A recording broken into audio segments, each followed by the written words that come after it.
Karla i jako volim prelistavati mamine časopise i saznati sve o mojoj omiljenoj pjevačici. I fora mi je znati koja je frizura moderna. Jako me zanima tko radi te časopise. Danas ću saznati. Upoznajmo zanimanje novinar. Kad sam čula da Karla želi upoznati zanimanje novinar, odmah sam znala s kim je moram upoznati. Moja prijateljica i kolegica Vedrana Čarapović je iskusna novinarka i urednica jednog od najpoznatijih hrvatskih magazina. Dobro raspoložene krenule smo u otkrivanje svih tajni novinarskog posla.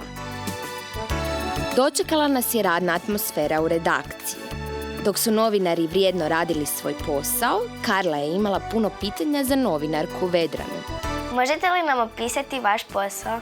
Mogu, Karla. Novinarstvo je jedno jako dinamično i kreativno zanimanje. Daje priliku da se kreativno izražavaš, imaš priliku upoznati puno novih i zanimljivih ljudi. Nijedan dan ti nije isti, uvijek je puno dinamike. Kako ste se odlučili da će to biti vaš posao? Uvijek su me više zanimale neke kreativne stvari i onda je to došlo nekako spontano, a da ću upisati novinarstvo, to sam shvatila na zadnjoj godini gimnazije kad sam počela raditi na radiju i onda sam zavoljela to i definitivno rekla da ću se jednog dana baviti novinarstvom. Vedrana nam je otkrila bez čega svaki novinar ne bi mogao dobro obavljati svoj posao. Svaki novinar ne može bez diktafona, ali prije svega ne može bez upornosti, bez dobre volje, bez želje za radom i bez toga da odustaje. Na koji način se odlučite nekoga intervjuirati? Da bi se nekog intervjuiralo, potreban je dobar povod koji može biti ili privatni ili poslovni. Znači ako neki glazbenik izdaje novi album, ako neki glumac sprema novu predstavu, ako neki sportaš poput našeg Ivice Kostelića osvoji ovako veliki uspjeh, onda je povod i više nego dovoljan. Ako jednoga dana želite postati novinar, kao naša Vedrana, dobro poslušajte sljedeće pitanje. Koje se škole moraju završiti da bi postali novinar? Znači, nakon osnovne škole bilo bi poželjno upisati opću gimnaziju zato što nudi široko kulturno i opće obrazovanje koje je potrebno da bi se upisao Fakultet političkih znanosti, znači smjer novinarstva, a nakon diplome, naravno, ovisno o svakoj osobi pojedinačno, može se i dalje usavršavati kroz nekakav magisterij ili možda doktorat. Ono što mnoge jako zanima, a to je na koji način novinari dolaze do aktualnih priča. Kako dolazite do informacija? Do informacije se dolazi kroz brojne kontakte i kroz dobre odnose sa našim osobama koje intervjuiramo. Znači, od početka se postavi dobra suradnja i onda se kroz godine to samo nadograđuje i tako dolazimo do informacije. Jako je važno u ovom poslu poštivati određena pravila. Puno je pravila novinarske struke i etike, ali ono što bih izdvojila je da novinar mora biti nepristran, mora biti objektivan, uvijek mora provjeriti informaciju jer informacija koja ide u medije mora biti točna i istinita i uvijek mora imati dvije strane. Znači ne može u jednoj priči uzeti izjavu od jedne osobe, na primjer, nego uvijek mora imati jednu i drugu stranu. Možete li nam opisati kako se radi intervju? Najprije na kolegiju moramo odlučiti koga ćemo intervjuirati. Novinar mora doći do te osobe, dogovoriti intervju. Nakon što ta osoba pristane, novinar u suradnji sa urednikom i sa fotografom razgovara o tome kako želimo da izgledaju fotografije koje će popratiti tekst. Nakon toga dogovara se cijeli tim ljudi koji radi na tome, znači to su stilisti, frizeri, fotografi, mora se dogovoriti set, odnosno mjesto gdje će se raditi intervju, a paralelno s tim novinar se mora pripremiti za svoj dio posla, odnosno mora pročitati cijelu arhivu o toj osobi kako bi se izbjeglo ponavljanje pitanja, kako bi novinar bio upućen u život te osobe i kako na kraju krajeva na intervju bi došao pripremljen i odradio dobar posao. A što je to arhiva? Svaka redakcija mora imati arhivu. Sve osobe koje su se nekad našle u novini imaju svoju košuljicu, tako mi to zovemo, u kojoj se nalaze svi članci ikad objavljeni o toj osobi u svim novinama, ne samo u našim novinama, nego i u dnevnim novinama i u mjesečnim novinama i u svim tiskanim izdanjima, koja služi ako se, na primjer, nekad piše tekst o toj osobi koja ne daje direktan intervju, da bi se podsjetili novinari kad je osoba rođena, šta je zadnje radila, koji su joj uspjesi bili i odnosno da bi se naše čitatelje s vremena na vrijeme moglo podsjetiti na nekakvu kronologiju rada određene osobe. Svi dobro znamo da novinari znaju puno informacija, ali koje informacije nikad neće biti objavljene? Znači, informacija nikad neće biti objavljena ako nije provjerena, ako nije točna i ako nije istinita.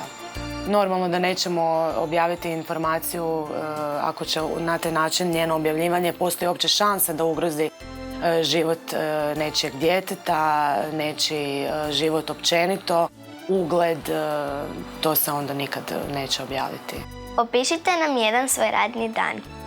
Svaki radni dan je zapravo drukčiji, nijedan nije isti, ali isto počinje, tako da se okupljamo u redakciji. Svaki novinar dužan je pročitati sve novine kad dođe na posao kako bi bio informiran o svim temama, ne samo onim koje on prati.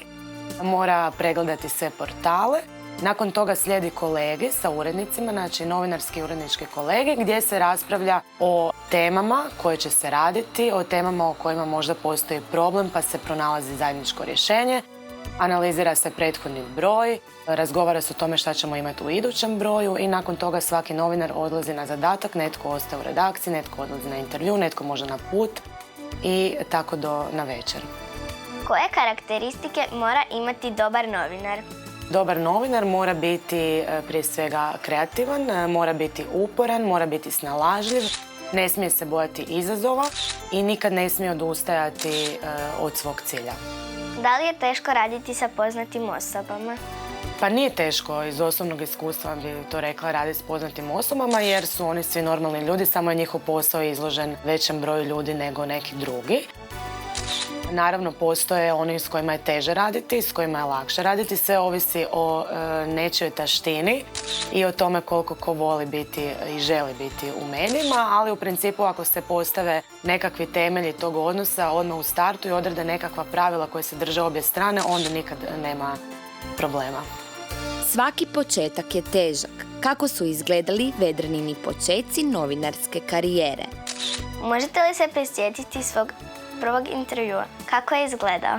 Moj prvi intervju je bio s Ivicom Kostelićem. Imala sam veliku tremu zato što mi je to bio, osim što mi je bio prvi intervju, nisam nikad mislila da ću razgovarati sa Ivicom. A s druge strane, taj intervju je bio dosta važan za našu novinu tada i imala sam dosta veliko opterećenje. Onda sam se bojala, pošto sportaši inače ne vole se puno fotografirati, kako će Ivica reagirati kad dođu stilisti i šminkeri i kad mu kažemo da mora promijeniti 3 stylinga. Međutim, odmah sam shvatila da je Ivica užasno normalan i jednostavan dečko koji je to sve super prihvatio. Opustio je cijelu ekipu, dobro smo se zabavili i dan danas imamo korektan i dobar odnos s Ivicom. Koliko je vremena potrebno da se napravi neki časopis? Ovisno o tome o kojem se časopisu radi, znači imamo dnevne novine, imamo tjednike, imamo mjesečnike, a imamo i tromjesečnike. Znači, ako ja radim u tjednom magazinu, potrebno je odnosno magazin se mora napraviti u manje od tjedan dana. Znači, to je jedan tjedan ritam koji iziskuje jako puno truda, energije i mora sve biti brzo napravljeno, a kao urednik radim u jednom tromjesečniku gdje je druga priča. Znači, imamo više vremena da bi se napravio časopis, puno više se rade nekakve općenite teme, pošto ne možemo biti uvijek aktualni jer je danas internet prebrz i dnevne novine su prebrze da bi se uspoređivali s njima. Znači, tu radimo mjesec i pol dana, imamo vremena da bi se napravio 300 stranica jednog tromjesečnika, a ovdje smo podloženi tjednom ritmu koji je puno drugačiji i puno više energije iziskuje od ovoga. Što je to što Vedrana najviše voli u svom poslu? Najviše mi se sviđa to što posao nije monoton, znači monotonije nema jer nikad ne bi mogla raditi posao koji je, na primjer, u uredu od 8 do 3 i imati uvijek isti radni dan. Znači, nikad ne znaš šta će ti se taj dan dogoditi, odnosno kako će završiti, što ćeš napraviti i to, ja mislim, svaki novinar, taj adrenalin na dnevnoj razini, da mu je to najdraže. Možete li dati neki savjet djeci koja kada odrastu žele postati novinar? Znači, već sam to, ja mislim, spomenula, da ne trebaju nikad odustajati, da trebaju biti uporni i da se ne trebaju bojati nikakvih izazova i prepreka na koje će sigurno nailaziti kroz ovaj posao.